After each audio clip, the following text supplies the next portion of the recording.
Well, I do got some interesting stuff on the agenda for today. We have a police interaction. We have video of the interaction and then video of the internal affairs investigation from the officer that was involved in the interaction. So we can hop in. I believe this interaction took place in Florida, and it involves Jeff Gray, the GOAT of auditing, the greatest auditor of all time. He's probably got a sign or some other creative way of dealing with police officers, and I'll shut the fuck up now and we can just watch this. Greetings everyone, this is Jeff. Today is Tuesday, December 14th, 2021. I am here in downtown New Smyrna Beach, Florida. Beautiful downtown New Smyrna Beach, Florida. How you doing, sir? Good, man. God bless homeless vets. I appreciate what you're doing, but I can't have you doing it here. I'm sorry. No soliciting out here. Oh. Thank you. I'm going to stay here. God put it in my heart to do this. So I'm going to stay right here and do this. Oh, he's absolutely roasting them right here. This company, the New Smyrna Beach Brewing Company, just posted on November 11th, around this time, I'm assuming. To all of those who have served and are serving, cheers. There's always a seat for you at the brewery.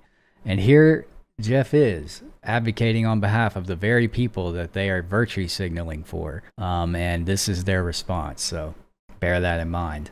Samar, yes, he is on a sidewalk, a very public sidewalk that this company definitely doesn't own. I mean, I could call the police too, but I don't want to do that. I don't want you to do that either. Talk to you man to man, you know? Yeah, I don't want you to do that either. All right, so you don't own the sidewalk? I do up to here. No. Yeah. No, sir. God put it in my heart to stand here on the public sidewalk. You don't own the sidewalk? We do right up to here, actually. Right up to there? Yep. Okay. So right now you are on our property. I'm out. Okay, so he just claimed that they own the sidewalk all the way up. Look, we can see the sidewalk right here, man. So you're telling me this business owns that part of the sidewalk, this business owns that part of the sidewalk. Imagine what a nightmare that would be for a city to have to deal with and regulate, if it really was how this guy thinks it is. But just to clarify, that's not how it works. Private businesses don't own the sidewalks, the public sidewalks that were built by the city that are just happen to be out in front of their building. That's not how it works. Asking you not to be soliciting outside. Okay. Where would you rather me go? I'm not sure. That's okay. Can I have you move down there to the other corner? I'm sorry? Can I have you move down to the other corner? No, this is my place of business here. Yeah. Okay. Well, I'm not going anywhere. This public sidewalk. God bless the homeless, and God put it in my heart. It's not. I just told you right. There's not public property. Yeah, you're wrong. Oh, that's okay. Yeah. I'll call the police. Thank you. Too bad if you're wrong. I mean. That's right. Too bad if you're wrong, buddy. That's not soliciting either. And I'm not going to go too much into that because in all the other videos I've covered about Jeff Gray, you always have to tackle the idea of soliciting because that's the first thing they try to accuse him of. But he's not asking for anything. He's just putting out a message that says, God bless the homeless. He never asks for anything. How you doing, man? God bless the homeless vets.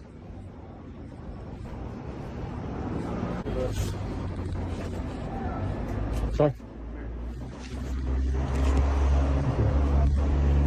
What's up? Yeah, I want you up front. Who doesn't want me up front? The business. Oh, too bad for them? Huh? Too bad for them? Why? You said you're asking the customers for money and stuff like that. Oh, God bless the homeless, sir. Okay, well, they don't want you up front of the business. Okay, I don't want you up in front of the business. Okay, well, that's So, not how this is. so you can go get in your car and leave? No. Like, I'll give you 5 seconds. 1, 2, 3, 4, 5. Have a nice night. They just don't want you up here anymore. I don't care. It's not, no. That's so funny. He's just hitting him back with everything that he's saying to him, that just pointless demands and requests. That's a good way to illustrate the point. Peter says he is soliciting the goodwill for the homeless vets. Yeah, I guess so. Soliciting goodwill is a crime now. They don't have the authority to tell me not to be here. They said you're asking for money and stuff like that. That's what they said. It's hearsay. Huh? It's hearsay. That's, I say I'm not asking for money. okay, well, they said you're up front. So can you just go somewhere else? No. Why? Because I'm not going somewhere. God put it in my heart to stand right here, and I'm standing right here. Okay, but they don't want you blocking the sidewalk and stuff. I'm not blocking the sidewalk. Okay. Do you have your ID on you? I don't have any ID on me now. Okay. And if I did, I wouldn't give it to you anyway. All right. Well, All right, let me point this out. So he is just saying, well, they were saying you were asking for money, but he's not like actually doing any kind of investigation to figure out if that allegation is true. That's the whole part of this that he's kind of missing, is that just because you got a call doesn't mean you get to skip the investigation portion of your job. You still have to go and figure out what's going on and if the call you received was actually true. He can see for himself right here what the sign says and observe him with his own eyes to figure out what he's doing. But he's just being lazy, and instead of actually conducting an investigation, he's just doing what every cop does and demands ID, and then they'll escalate from there and just arrest you. That's so much easier to them than just doing an investigation and figuring out what the fuck is actually going on. People mistake him for soliciting because a lot of homeless flyers or sign holders use God Bless the Vets as a way to bypass soliciting and loitering laws. And I think that the reason he does that is because there is a bigger point to what Jeff Gray is trying to do, which is that he's advocating on behalf of vagrancy laws and things like loitering, soliciting, things like that. I think his bigger mission is to point out that that homeless people should be able to do those things. And there's a lot of jurisprudence surrounding vagrancy and homelessness and things like camping in public, loitering, those kind of things. A lot of those laws were founded specifically to target homeless people. But then there's also a group of people who believe that homeless people should have these unalienable rights to live, and society shouldn't be able to just exclude them and make laws that actively exacerbate their situation or try to indirectly remove their constitutional rights just because they're homeless. I think that's part of the bigger mission, but he's doing this. There also, the way he does this too captures a lot of liability when it comes to First Amendment. So not only is he exercising his right to press by recording, he's exercising his right to speech by, having this message. The message is religious in nature, so he's also exercising his religious beliefs. It's also somewhat political in nature, so there's also the political aspect that would have to be considered. So there's a lot of depth and layers to the way that Jeff Gray does an audit that I think most people kind of miss, but this is why he's so great at it, is because you could take away any one element. Like, let's say he's not holding, the sign, he's still recording, so he's still engaged in expressive activity. Let's say you take away the recording, now he has the sign, still engaged in expressive activity. Like I said, there's just a lot of layers of liability from the First Amendment that he wraps his audits in that make them very powerful and impactful. Not only is Jeff Gray a goat and knows what he's talking about, but he's spent a lot of time just thinking about this stuff, literally like exercising calculation when it comes to doing audits. And that's something I don't think a lot of auditors do. Joe Cotton says, he says you can't stop someone for asking for help. Yeah, and I think that goes back to what I was saying earlier, that he has a bigger mission here. All right, guys, I'm going to go ahead and jump back into it. you need to just move along. That's all they want you to do. Nope, not happening. Why? Because I'm just saying God bless the homeless vets. Okay, yeah, and you have the right to do that. Yeah. They just don't want you in front of their business. Is there They don't want. Is there a reason why you're up here? God put it in my heart to be here. No, is there a reason why you're in front of this business? Yeah, God put it in my heart to stand right here and say God bless the homeless veterans. Now, again, he says, like, this is another thing that he does, is whenever they ask him, why are you doing this here? He said, God put it in my heart to do this. Well, there you go, invoking the First Amendment again and the religious protections that are associated with that. He is telling them that he has a religious reason for being here. Just another layer of the First Amendment liability protection. Well, is there a reason why you're in front of this business? Not particularly this business. I'm just on the public sidewalk. Okay, and you're not asking for money? I am not asking for money. Okay, your sign doesn't say it, so I don't know. Yeah. Have you asked anybody for money? But, I'll tell you, my name is Jeff. What's your name? Officer Galt. Officer what? Galt. Galt. G-A-U-L-T? G-A-O-T. Okay, G-A-L-T. Gotcha. Okay. And you haven't asked for money or anything like that? I'm not going to answer any questions. Okay. Can I just see the back of your sign? Okay. Can I just get your first and last name real quick? My first name is Jeff, and beyond that, I'm not answering any further questions. Why not? I'm not answering further questions.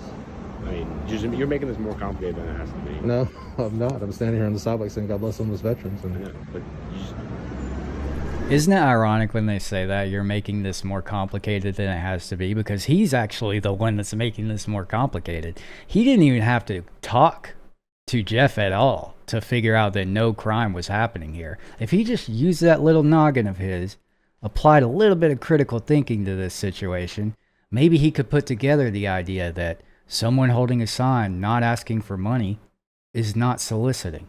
Oh, and maybe if he just took a second to look around and see where the fuck he was at, he'd realize he was on a public sidewalk. The most traditional of traditional public forums. Just, guys, cops out there, please do yourself a favor. Do this the least intrusive way that you can.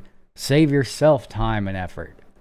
You didn't have to approach him at all. You could have just looked at him and tell that he's not asking for money and he's somewhere he's allowed to be. probably, are you talking to any of these customers? yeah, I'm saying God bless homeless veterans. And Okay, well, if they don't want you talking to them, then you just can't keep saying the same thing over and over again, causing a problem with them. all right, well, have a nice night, sir. Okay, well, they just want you to move along, so can you go ahead and move along for me? No, sir. I'm just going to stay right here. God put it in my heart to be here. I'm going to stay right here. I didn't know you guys have body cams. Yeah. Okay. Every agency has body cameras, so. Okay. And that's recording? That's not true. Not every agency has body cameras. And in fact, thanks to Donald Trump, no federal agency has to have body cameras anymore. So if you're in the FBI, the ICE, DEA, CIA, any of these federal organizations are no longer required to wear body cams at all. And granted, this is a state cop. I understand that, but that's not true. But Thomas says most of them will have cameras on them everywhere they go anyway. That's a really good point. Considering especially the federal agents and the way that they're acting right now. I mean, if you see a federal agent, start filming him because he's not filming. I'll tell you that. Anyway, we're getting on a tangent. Look, let's save the ICE talk and the Donald Trump stuff for another stream that's dedicated specifically for that, or else I'm going to get into a tangent and just never stop talking about it. I'm going to try to get back into this video. Right now? Lincoln. Red light? Okay, cool. Good to go now. You talk too much. Well, then fucking go somewhere else, bro. This is a live stream, dude. This is what this is for. Yeah, I'm just going to stay here, say God bless the homeless veterans. I'm not hurting anybody. I'm not causing anybody any trouble. I'm just saying God bless homeless veterans. If he doesn't like it, I'm on the public sidewalk. He doesn't have any authority over me. Okay, well, you can't be asking people for money, so. I'm not saying you were, I'm not saying you are. I'm just saying that's what they told us. Even if I was asking people for money, it would still not be illegal. Okay, well, that's technically against the city ordinance. City ordinance it's unconstitutional. Okay. Okay, there it is. Maybe he's here in the first place because they have some kind of city ordinance against being homeless or soliciting in some way. And that could be the root of his actual protest. And that's what I was getting at earlier when I was talking about how he has what seems to be a bigger mission behind this whole expressive act. That's the same thing, so. All right, well, have a good night, sir. Well, I'm not done with you, so. So we good? No. I changed my mind about the ID. I will show you my ID. Okay. Is it the Here's my ID? ID. Is it the magnetic ID? Well, Damn, I wish we could have can saw you just that. move along for me? That's all they want you to do. I'm not moving along. God put it in my heart to stand here and say this, and this is where I'm going to stand. Okay. Well, they don't want you in front of their business. Thank you, Mon. You were on their sidewalk? I'm been. No. But Look, I'm. He's still calling it their sidewalk. It's not their sidewalk, bro. I'm not answering any further questions. I've never been on their property or anything like that. He said you were on the property. No, sir. I was not on their property. Well, Never been on their the property. business owner wouldn't lie about that. Oh, here he is saying a business owner wouldn't lie about that. What? The business owner has the most motive to lie about it in this whole situation. They definitely would lie about that. This guy's a rookie. I will say, look, this cop is not being a total asshole. He may be being an ignorant cop, but he's not trying to be an asshole. So I at least give him that. He's really not being a dick. He's just uninformed and not taking the time to do his actual job, which could very well be due to a lack of training. You know what I mean? That's something to consider. Maybe he did come from mall security. He wouldn't lie about it, but he might be incorrect or misinformed about where his property line begins and ends. All right, Yeah. so it's my word against his. It's just hearsay. I've been standing right here the whole time, saying God bless the homeless veterans. Okay. All right. They literally just want you to move along. I'll move along when I get finished doing what I'm doing. You know? How long is that going to be? As long as I need it to be. I mean, I'm just asking. Asking how long do you feel like you need to be up here for? Like I said, God put it in my heart to do this, and I'm just going to stand out here. I'm getting a lot of traffic walking up and down the sidewalk. There was before you got here, but yeah, I'm just going to stand here and say God bless the homeless vets. That's all I'm doing. Yes, sir. Okay, so you are on a public sidewalk. Okay. But they are saying that I can't hear you. Okay, so just so you guys know, this is the officer who we're in the next video right here. Same guy. So pay attention to what he does, because we're going to be figuring out whether or not, you know, how internal affairs treated that after this. they're saying that you were asking for money. Okay, so they have every right to have you move along. And since we're here because they called for you, we have to identify you. I'm not giving you any ID. If you don't, you'll go to jail. I'm not giving you any ID. Like I showed him. I got my ID in the pocket. Okay. This is my ID. You want to play that game? And I'm not showing you anything else. At this point, I'm invoking my right to remain silent and invoking the right to have my attorney present during questions. I'm not answering questions. I'm not giving you ID. Okay. All right. I'm just making sure that you understand that your attorney has nothing to do with us. Okay, your attorney has to do with court. Mm-hmm. That's not us. Mm-hmm. Yeah, a court where you will be if you charge him with a crime. And because we're here for you, we have the right during an investigation to identify you. Okay. I'm not. Okay, no, that's not how that works. You don't just get to show up because you got a call and immediately demand a CID. We talked about this last time, the indicia of reliability. You have to have a criminal element. Something has to be going on that suggests to you that some crime is happening. When you can look at someone with your eyes and make a reasonable assessment just by looking at them, that's literally all it took for their suspicion to be dispelled here if they were equipped with the appropriate knowledge to associate with their observations. That's the problem, though. They're lacking the ability to connect the knowledge to what they're seeing. And that is not a reason to detain and identify someone, even in a stop and ID state like Florida. You still have to have a reasonable suspicion first that some kind of crime or criminal activity is happening, which they do not have. John, why do you think most cops are still ignorant on ID laws? I was talking about this last time. Honestly, I think it's a lot to do with the training and the fact that they don't get very much training about the law aspects of their job and the doctrine and concepts behind the Constitution. So that's a big part of it. There needs to be more training, more emphasis on what they actually do every day. Not not saying they don't need to go to jiu-jitsu class or whatever too, but obviously there's been a well of ignorance that they've been drawing from to do their job when they could very well just be educated on the subject, which really wouldn't even take that much. But it is what it is. This is where we are. Police not knowing the difference between public and private property is still an issue in 2025. Higher standards are a necessity. I couldn't agree more with that. And that's essentially my critique as well. We've had police for hundreds of years now. We've understood the concepts of public property and how that works since the beginning of our country. And we still have people who are enforcing the law that can't understand those basic concepts. Not identifying myself. So you're going to end up All going right. to jail. I told him my name is Jeff, and that's all I'm giving you. No, if you want to give us your information, then that's fine. Yeah. But we still have to. Am I being detained at this point? Yes. For what?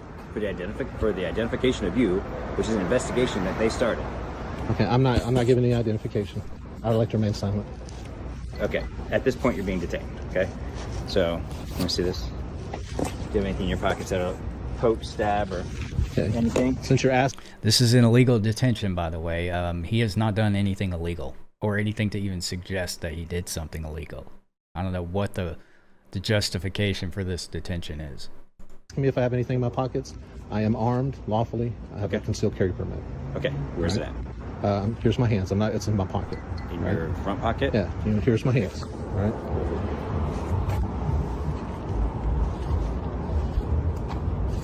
Matter of That's a fact, good once you guys point, just Lori. put me in cuffs, I don't want any. Since I'm armed, I don't want any problems. You might have to double cuff me. I'm not very flexible. And I'm going to tell you guys, I'm not going to resist. You're good. Listen, we're not. I just came to tell you what legally is supposed to happen and what legally will happen. You are allowed your attorney, but your attorney is a court thing. That's not an us thing. All we want to do is identify you so that. Okay. I don't consent to any searches. I don't consent to any seizures. Well, you're right now. I'm making sure you have no knives on you, and then when they write a statement saying that you were breaking the law, with this, that knife or no? So that he's just saying, when they write a statement that you were breaking the law, as in like, we're just going to take these people's word for it instead of doing an actual investigation. So when they write a statement and we can do this the laziest way we possibly can, we'll get you out of here, buddy. Come on, guys. Thomas Taylor says these officers are about to make a donation. They are. They're about to make a donation to the VA. I don't know if you guys know this about Jeff Gray, but every time he gets a lawsuit, when he sues them for usually $1,791 or $1,776, and then he sends that money to the VA or to whatever other organization that's relevant to what he was doing at the time. And he usually tries to include a requirement that the officers get additional training. So I think that speaks volumes about Jeff Gray's character. He's not doing this for money. He mostly gives away pretty much all of the settlements that he gets. Electric says, when I first got into this movement, it was because of a very bad interaction with a cop in New Jersey over ID. It shocked me when I told friends and families, and all of them said, you have to give your cops your ID when asked. Yeah, it's a very deep running misconception, for sure. Is that a knife? I don't have any knives on me now. There's 2 magazines in my left pocket. Like I said, I don't consent to any searches. It's fine. You just told me there's magazines to the gun that I just pulled off, so I'm just grabbing those. You still have keys on you that don't have a knife.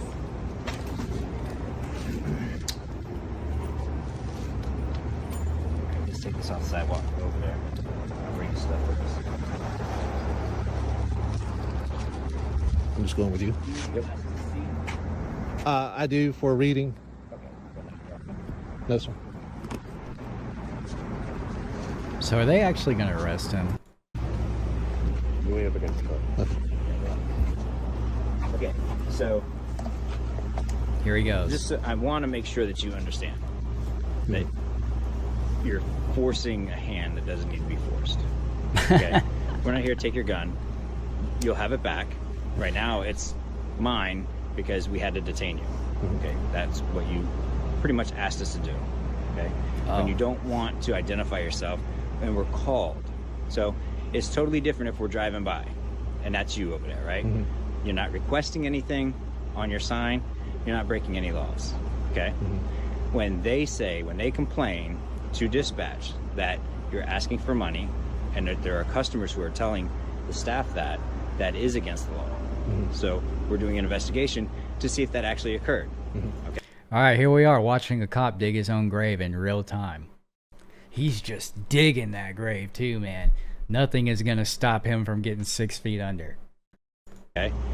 That's the only reason why you're being detained. But because it's an actual investigation of a complaint, You have to identify yourself. That's I'm not state identifying statute. myself. Okay. Just make sure you're aware of what's going to go down, because you won't.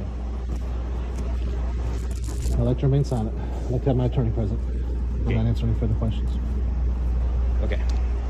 I will advise you guys that you're in violation of my civil rights. And Absolutely not. I ask you to cautiously proceed from this point forward. Okay? Okay. You've been put on notice. We're not. I'm going to go find out what their complaint is. They just want him moved along. Okay. They don't want him in front of them. So we'll discuss that further with them. If you were asking for money, you can't do that, okay?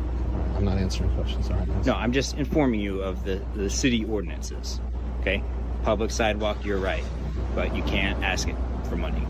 It's When did you see him ask for money, dude? People are just saying that. You have no evidence to suggest that he's asking for money. Nothing at all. Nothing on his sign says that. You didn't see that. What he's saying is, anytime anyone calls the police and makes an allegation, we're allowed to come and detain you for that allegation. That's not how that works. You have to do work first. You have to do the investigation first. panhandling, okay? So, let me go ask them. So, yeah, your sign doesn't say anything about it. Wow, that might have been an observation to make before you detained and put him in handcuffs, you know? Wow, your sign doesn't say anything. Yeah, no shit. I just asked the guy who's sitting on the lawn porch, and he says he didn't hear you beg for money. And so... Oh, wow, it's almost like they're conducting an investigation. Did you guys hear that? He's actually conducting an investigation. Too bad it's after the illegal detention. Maybe if they just swapped those things around a little bit, this could have went a little differently. You know what I'm saying? The only person who has a complaint about you standing on city property, which is not his problem, which is what I was explaining to him. I just wanted to stand there on the sidewalk. Dig in the hole. Just dig. That's what I was trying to just tell you. We just got to figure out what was going on. 10-4. That's not what he was trying to say. So That's not what he was trying to tell him. He was demanding his ID, guys. Reforming the narrative in real time. you have the right to be on the sidewalks, and you have a CCW. You have the right to carry. I would just suggest that you don't. I don't know that you're asking for money or anything. I don't know if you're needing the money or what. I don't know, but that's not up to them to decide whether you can stand there or not. So I just don't go in their store. That's what I was trying to get across. Does he like trespass me from the property, or? He can. So if you look at Jason's corner, they've got that big awning. That's where the restaurant's property line is. Mm-hmm. It's legitimately a seam in the concrete. Mm-hmm. So on this side, on our side of it, is the city sidewalk, which is evident by the crosswalk. Do you guys have business cards or anything? Yeah, I'll get you one. Okay. Is it an arrest when handcuffs are applied? Not necessarily.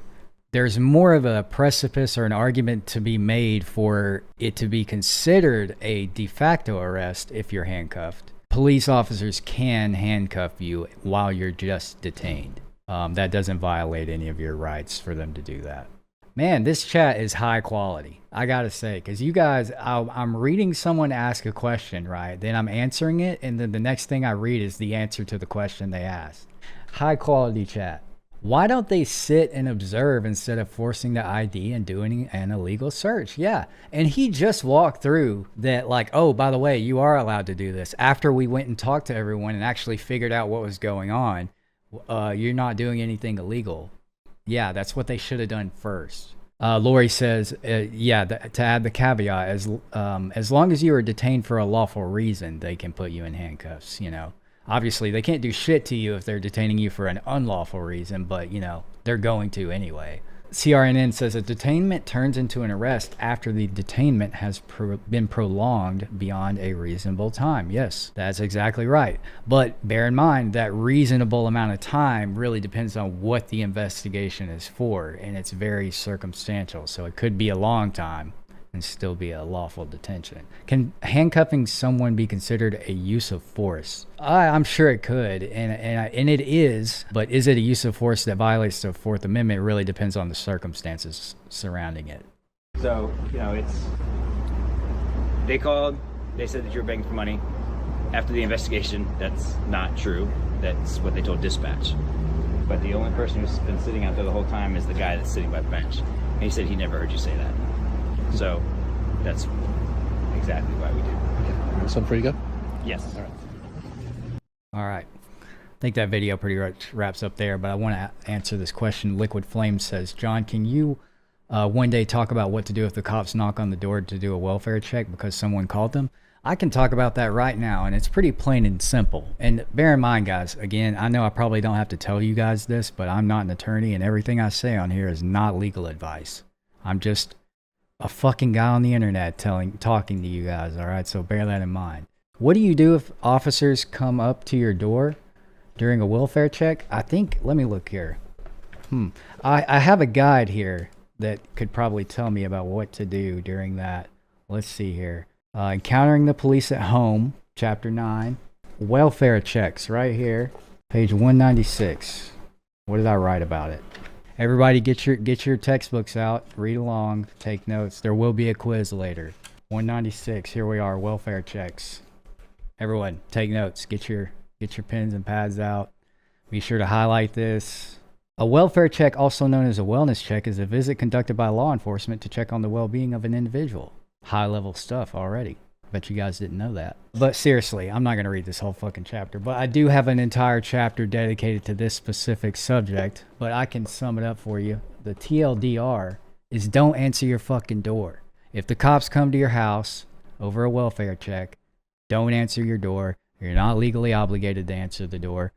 You don't have to even talk to them, but in most circumstances, I would say that probably the most prudent thing to do is talk to them through your door.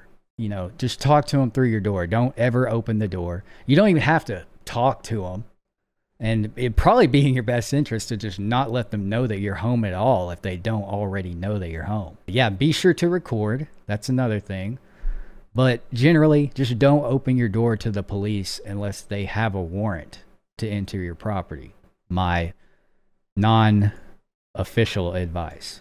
Exigent circumstances coming into play. Now, the thing about exigent circumstances is that it generally requires an officer's observation of something. So just a welfare check is not exigent circumstances. You would need something beyond that. An officer would need to observe something beyond that in order to be able to invoke exigent circumstances. Because, really at the heart of that is an emergency happening.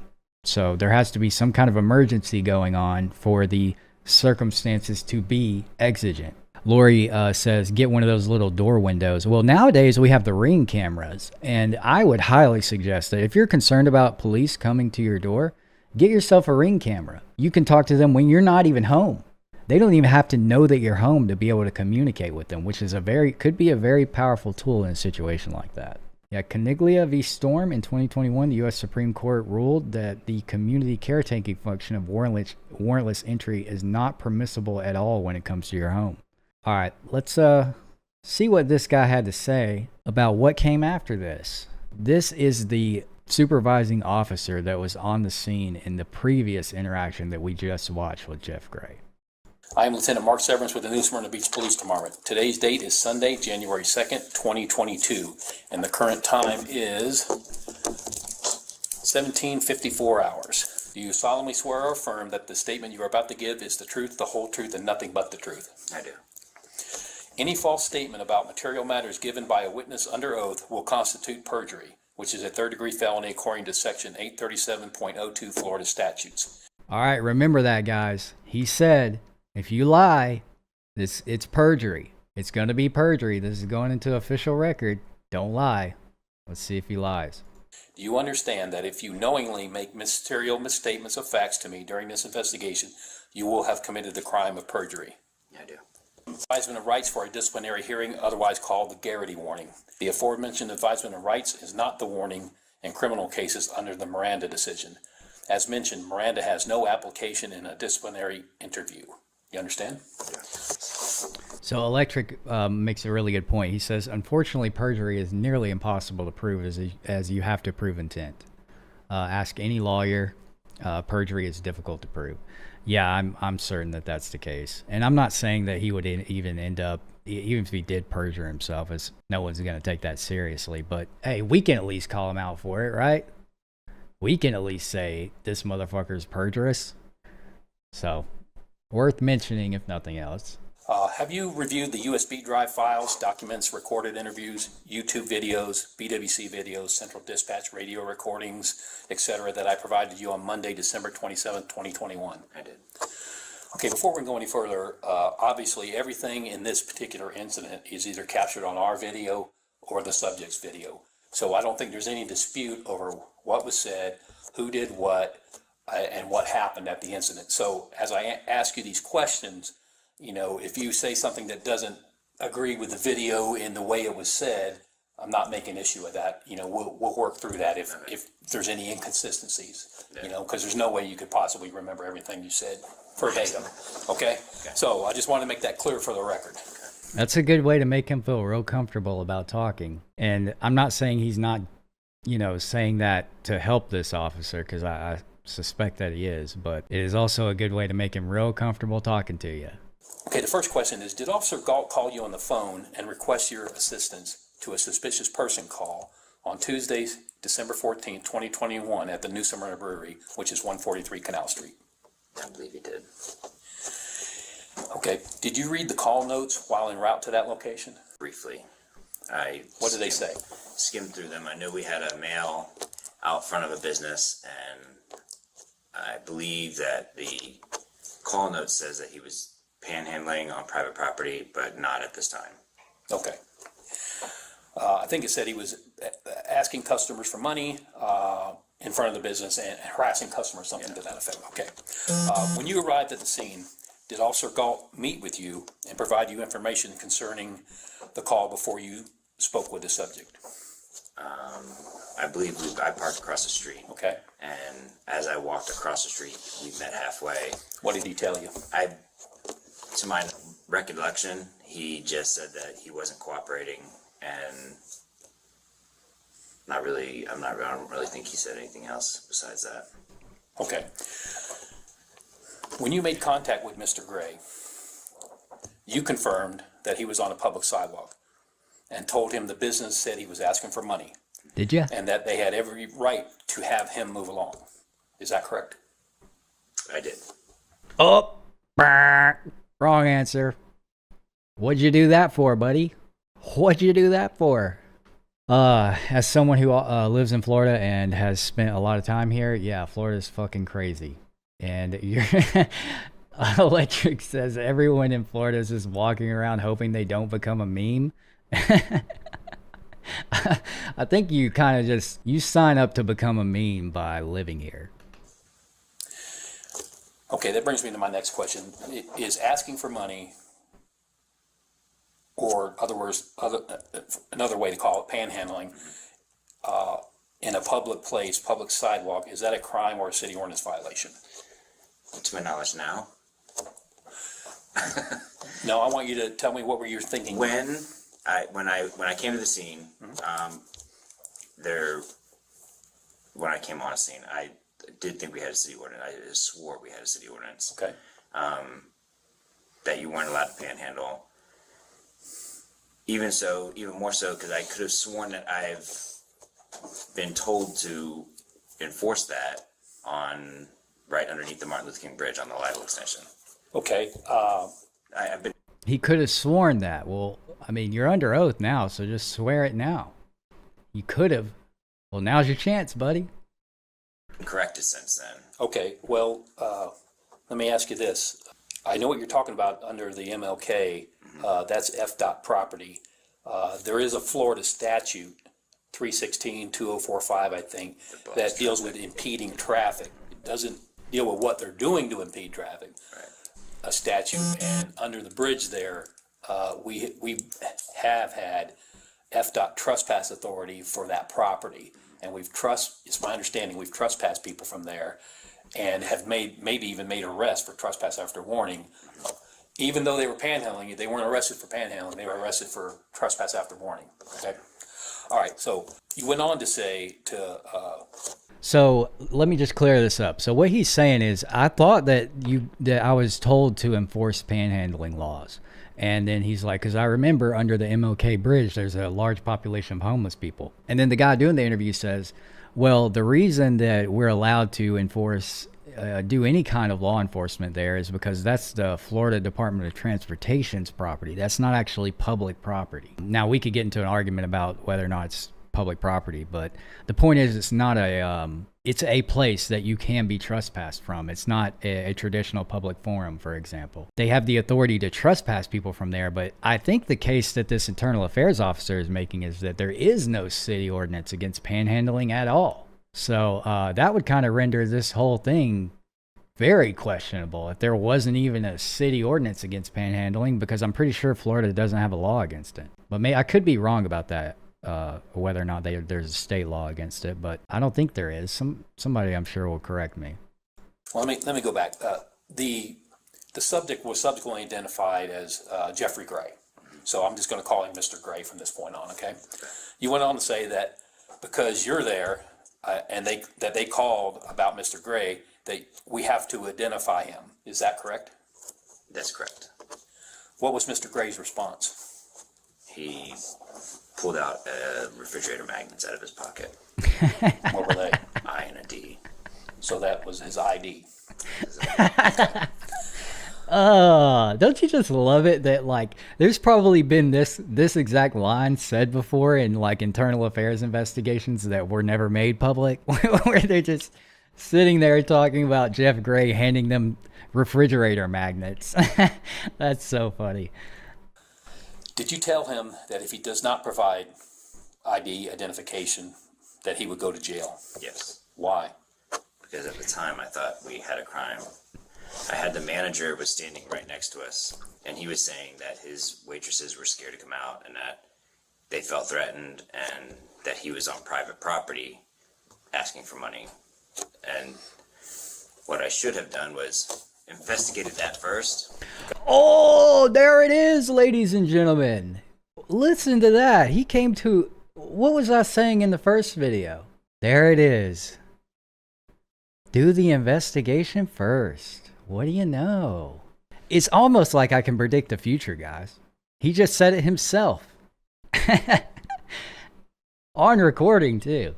God bless the homeless vets. Okay. Before detaining him and moving him across the street. Okay.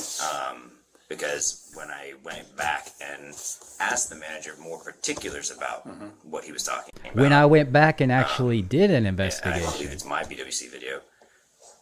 I explained the whole thing to him. I'm like, none of that is illegal. Okay. We'll cover that a little bit later as well. So up to this point, when you asked for ID, Oh, Kyle says we missed the end of the last video where he called his supervisor and got schooled. Oh yeah, I guess we did miss that. I kind of skipped through that part, but that's really interesting. Point in your investigation, did you have any reasonable or articulable suspicion that Mr. Gray was committing, or was about to commit a crime or violation of city ordinance? Did you? What crime were you thinking of? That he was either trespassing or assault, but that's just based off of what the manager was saying.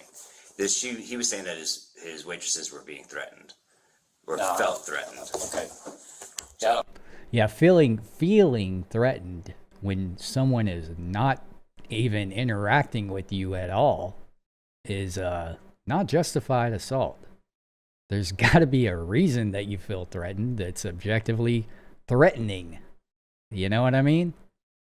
Or else you could just walk past anyone and accuse them of assault. Electric says, you see what the cop did there, though? He made that statement so that qualified immunity covers his ass. And yeah, I'm sure that this guy's had some coaching before he ended up here.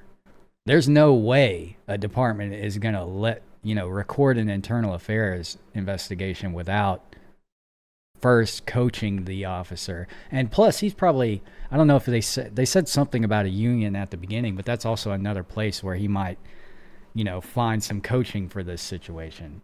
This whole situation with him having been told to enforce some kind of law, and I don't know if it was panhandling, but you're right. Him saying, oh, well, I didn't understand this. There was this allegation, or I thought that we had a city ordinance against panhandling. And he's just throwing out all these nets to hopefully capture qualified immunity into.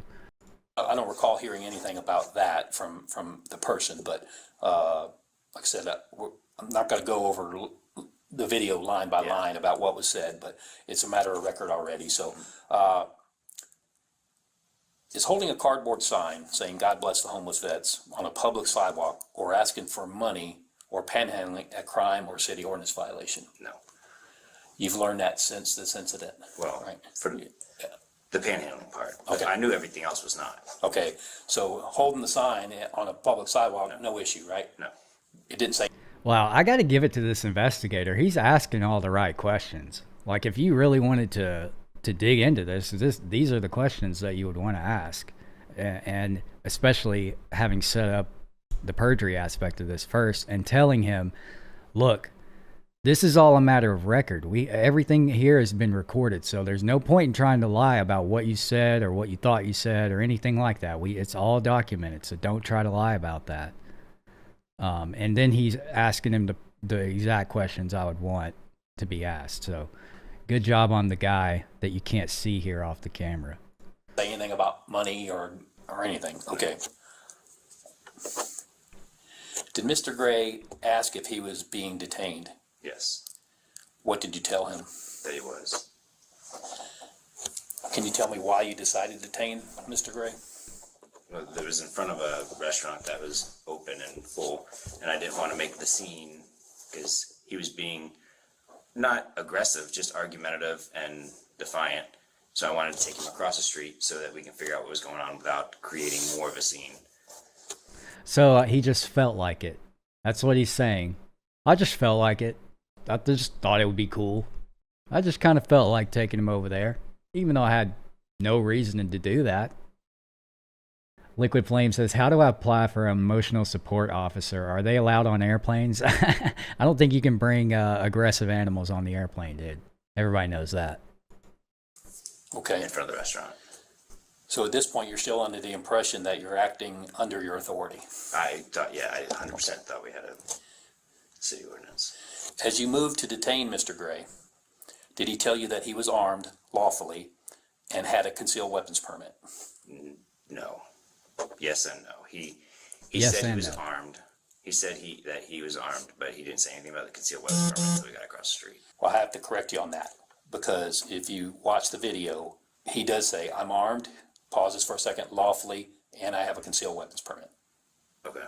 As you were taking the sign from him. So that's a matter of record. That's what was said, Yeah, okay? I'm not arguing with Okay. it. That's just my recollection. Okay. Of it. Why did you seize the firearm before he was secured in handcuffs, or at all, if he was only being detained pending further investigation? Yeah. Why did you do that, dude? Why? Let's hear it. Well, at that point, because I thought he was committing a crime, otherwise I want to put him in handcuffs, that he's resisting without violence. I'm trying to conduct an investigation, and he doesn't want anything to do with it. He doesn't want to identify himself, so that's why I detained him. And if I'm detaining somebody, I'm not going to leave a weapon on him.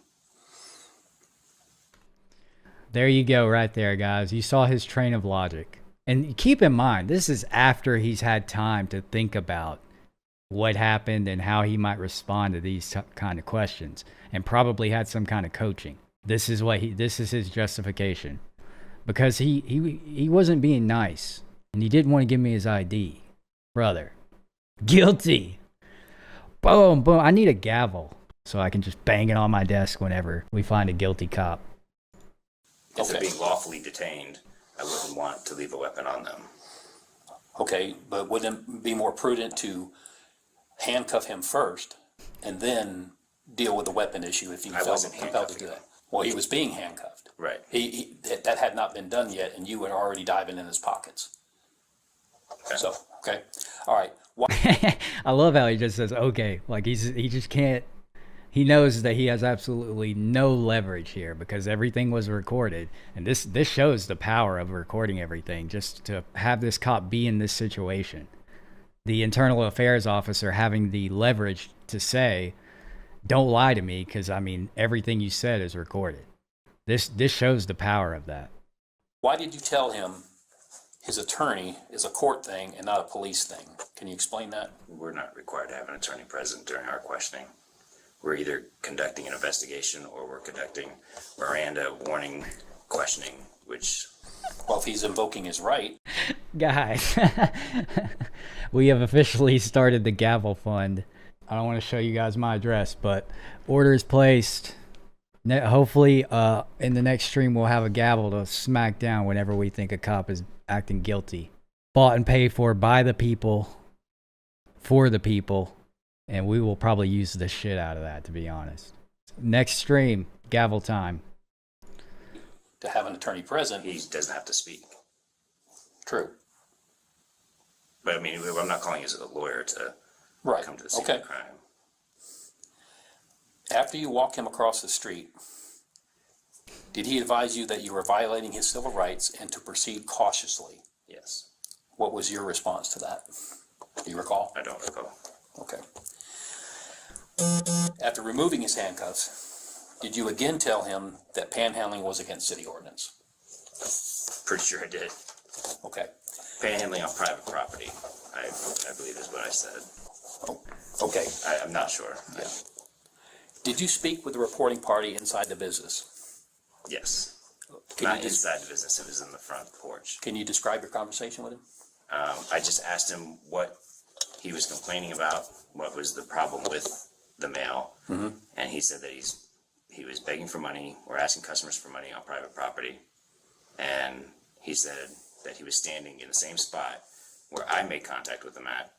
So I went and explained to him that that wasn't private property, that was public. So in his mind, there was a dispute over what the business owned and what was public So property. he pointed out that he thought he owned all the way up to where there's the curb. Basically, it's a large curb that hits like the telephone or the light poles. Right. But he thought he owned all that. And I pointed out to him down the street that Jason's corner has a canopy that stops at their line. Right. Which is a crease in the concrete. So in liberal sense of the terms, their little sidewalk cafes where their tables are, sort of could be construed that that's the business property, or they're allowed to conduct business there, and then the rest of it is the public sidewalk. Which Would you agree? is pretty clearly, I mean, it's the sidewalk was built, and then there's concrete between the building and the sidewalk. So it's all one big piece of sidewalk, but you can see a line that goes straight down the side. And I explained that to him. Okay. To who? The manager that was outside. All right. 'Cause I heard you explain it to Mr. Gray later as well. Yeah. Yeah.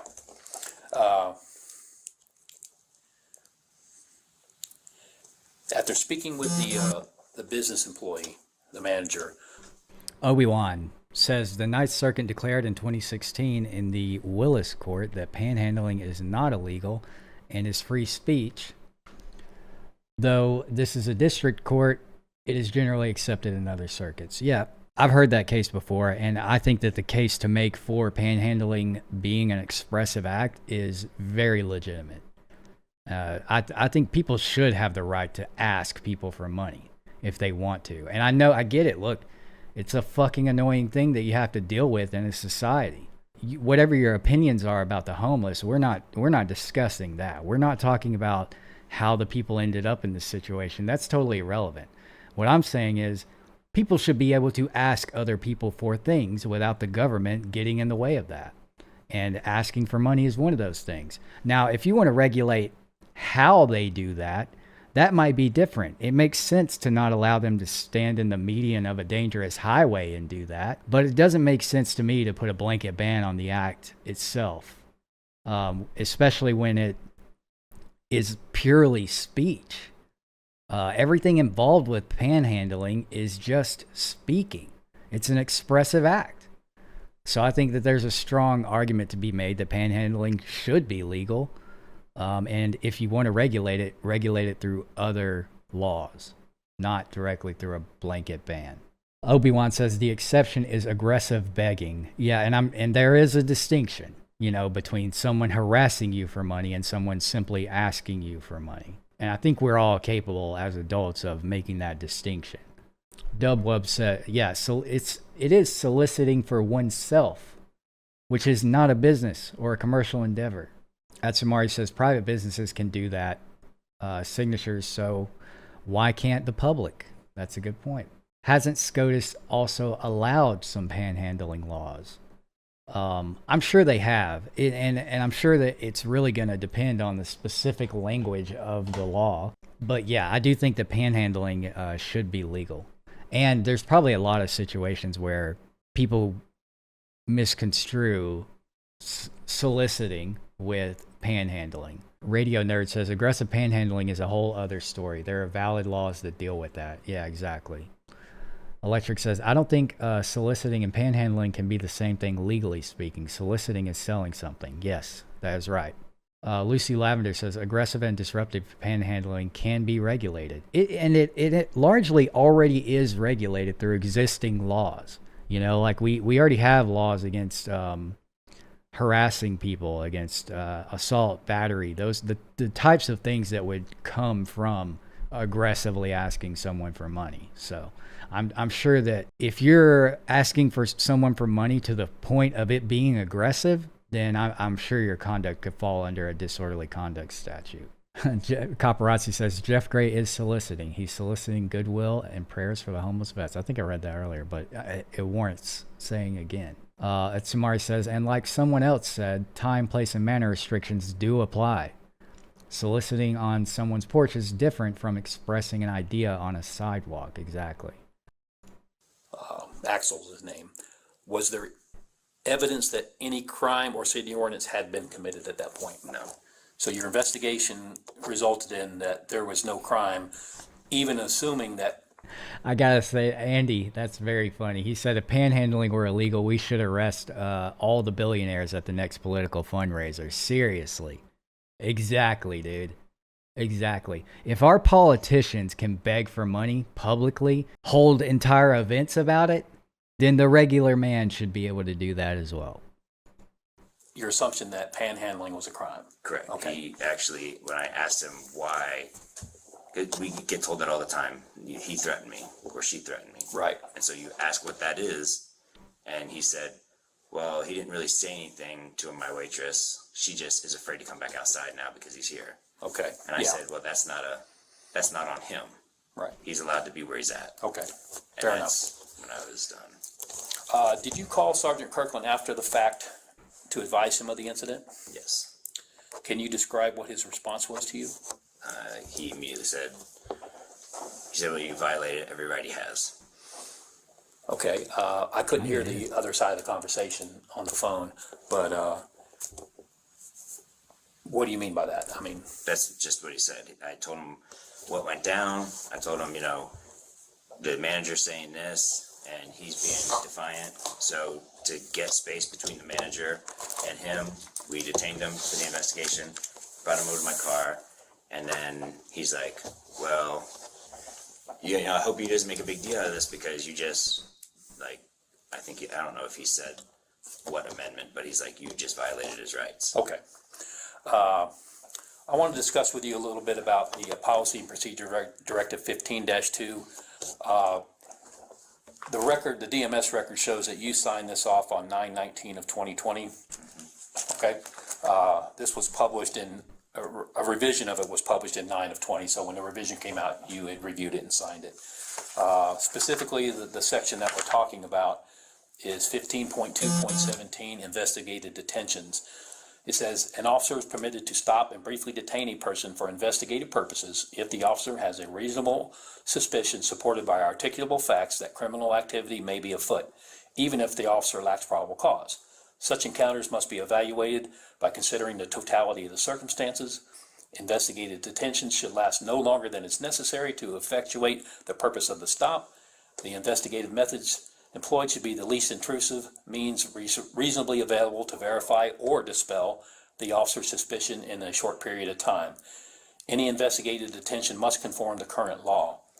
I want to bring your attention that one of the current law that's applicable here is one of the attachments here. Well, there's several attachments, but the one I'm going to reference is Florida Statute 901151, which is Florida stop and frisk law. Okay, are you familiar with that? We just read it. Oh, he's familiar with that. He knows that law? When did he learn that law? Because he didn't know it the first fucking time around, you know? If he had known that and known what it said and understood it, we wouldn't be here watching this video right now. So he must have learned that within the last month or so. Bob says, when I started up my business and the police department sent me a letter asking for donations. You should have filed a police report and said that they were panhandling. Electric says homeless flyers can make some decent money. I knew a girl in Colorado Springs that made $50 to $200 per day just for flying for 8 hours. That's pretty insane. I mean, I've never done it, so I don't know how lucrative it is, but shouldn't be illegal either way. John Eagle says, Florida cops know 901151 like Texas cops know 3802. They don't. They just want that ID fix. Yeah, that certainly seems like that's what was the case during the interaction prior to this guy getting absolutely grilled in this interview. Okay. So that being said, based on the facts of this incident as reviewed in this investigation, do you feel that you violated Policy and Procedure Directive 15-2 regarding that investigative detention?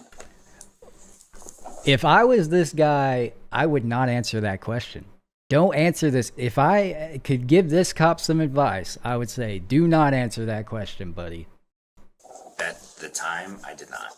Looking back at it and being peeled apart, yes, I should have investigated further. And or at all. If he wasn't going to move off the sidewalk, he doesn't have to move off the sidewalk. We could have taken the investigation inside the establishment, since they were the complainant anyways, and figured out what went down. And then afterwards, I find out that Galt had already done all this, but I wasn't made aware of any of it. So, knowing what you know now, that the investigation has bared out, like I told you at the very beginning, the record is undisputed of what was said, what was done, and by everyone involved on video and audio. So knowing all that, and knowing now that there isn't any panhandling ordinance, there was no crime being committed, the investigation bore that out. If I'm understanding you right, with that fact, would you agree that the intent of the investigative detention was violated? Yes. Okay. But if I had the knowledge that I have now, I would have never done that. That call would have went completely different. Well, you have resources to tap into that knowledge. One, you can call your supervisor, right? Always. Two, you have access to MuniCode via your computer. You could check and see if panhandling is a violation or an ordinance before you even get there. Property issues can be checked on the property appraiser's website. Have you ever used that? Yeah, For property lines? And, yeah, I mean, I knew the property lines. Yeah. Okay. Yeah, like, so he's like, well, how was I supposed to know this shit? And he's like, well, you had all these investigative tools, like you had your CAD in your car. You could have looked up where the property lines were. You could have looked up whether or not there was a panhandling statute. You had all these tools available at your disposal. Why didn't you use any of them? But I'm not disputing the fact that I should have investigated prior to. And I want to make it clear that this subject had no obligation to identify himself. Absolutely not. He wasn't committing a crime. Right. He knew that. Yeah. I didn't. I thought he was. Okay. In retrospect, after reviewing your actions during this incident, would you like to make a statement or add anything else to the record? I think my record speaks for itself, and the community as a whole would testify on my behalf that this is what he's putting on video is not my normal actions. Oh, dude, you put it on video too, my guy. it wasn't just him. It wasn't just Jeff Gray who put this on video. You were wearing a body camera. You recorded yourself doing all this too, man. So don't try to paint it out like Jeff is being disingenuous by uploading footage of you. You did that, brother. This is not how I conduct myself. I don't handcuff people and detain them illegally. I thought I had a crime, and therefore I thought I had the right to detain him because he wasn't IDing himself. So that when I had the crime, it would have been resisting, but I could have just left him there to himself, told him to keep his hands out of his pockets. Galt was there. Galt could just stood by while I did more investigating. Okay. I know what I should have. In looking hindsight, I see where I went wrong. Okay. But this is by no means the way I do business. I'm probably one of the more professional people in this department. Okay. I just want to. That's a bold statement, and it's very denigrating to your coworkers if you're one of the most professional people in the department who doesn't understand the fundamental elements of reasonable suspicion and how an investigation works. I think that says a lot about the Smyrna Beach Police Department if you are one of the most professional ones.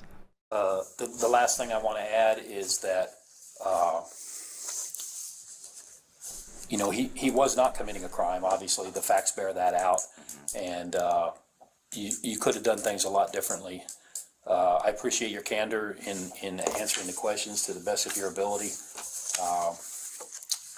Anything else you'd like to add? No, sir. Okay. I don't have any further questions. This is still an ongoing investigation, so I'm going to ask you not to speak with anyone else about this except your union rep or a personal representative of your choice. Any other questions? No, sir. Okay, I'm going to terminate recording at this time.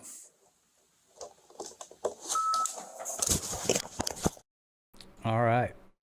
Yeah, BP 5150, I'd like to know that too. If anyone has any update on what actually ended up happening to this officer, which granted, to be fair, one of the things I noticed about this is that at least the officer did seem to have learned from his mistake.